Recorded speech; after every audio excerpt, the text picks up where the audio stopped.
It's Christopher! Tigger! Eeyore! Piglet! Let me ask you something. Have you been reading the news recently? Have you noticed that there's a lot of shitty stuff going on in the world? That's why I say Christopher Robin could not have come out at a better time. This is the antidote to all of the pressures of living in the real world, all of these stresses that we all have every time we open up social media or visit a news website or watch cable news.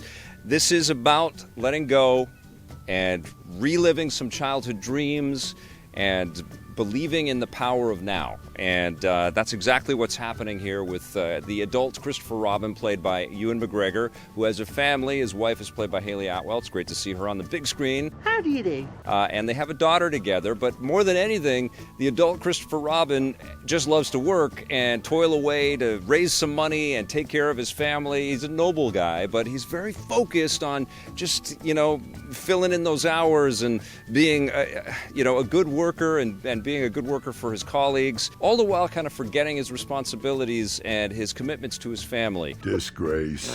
And then what happens is Winnie the Pooh magically appears from his childhood, and he's completely confused because he's given up on all that. He's kind of forgotten all of that world that he enjoyed and embraced as a youth. And Winnie the Pooh is just looking for help because he's lost all of his buddies. You can't be here. This can't be happening. I just was completely in love with this movie. It's not perfect.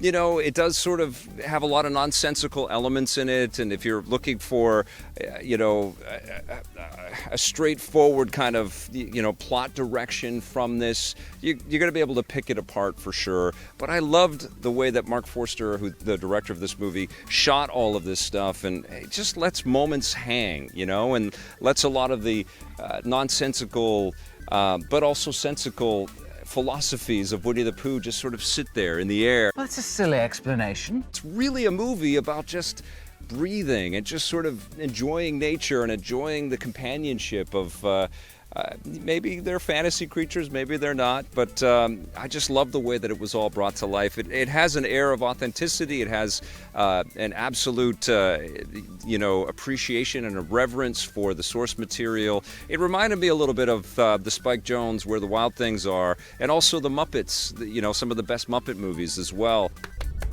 There's just a reality to it, There's a firmament that's sort of established, and you can see these little plushies sort of moving and creaking and turning their head, and wonderful effects work for sure, but you really forget about it. And I think one of the things about this movie that is so effective is that it's so subtle. It's not thumping you over the head with cutesiness. There's even a somberness to the way that this was photographed. There's lots of grays, there's lots of fog, and of course there's some beatific, blue sky and rainbow kind of shots in there, and sunset shots like that. It's gorgeous, but it doesn't permeate. We get a London life that's very gray. We get into the woods, and they seem a little bit creepy, but not overly creepy. My daughter turned me down on wanting to come and see this with me, and I'm sad that she did, because I know that she would love this, and she will love this when she eventually does get to see it, because it's really approachable, it's really accessible. The audience that I saw it with were right along for the ride. Certainly there's a few moments of things slowing down and getting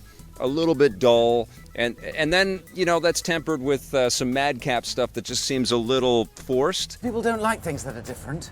But it's overall just really a wonderful escape to a different era, to a different time that somehow, in all the noise of 2018, just seems like a breath of fresh air. It just seems like something that we could all benefit from, just enjoying the moment. So my recommendation to you, if you have kids, is go see this movie. If you don't have kids, find some kids, borrow some kids, invite your friend's family. I think that decision's about to be made for me. Get some kind of family collective together and go see this movie. I think you're going to be very entertained. It's a wonderful piece of filmmaking. I'm going to give Christopher Robin an 8.5 out of 10.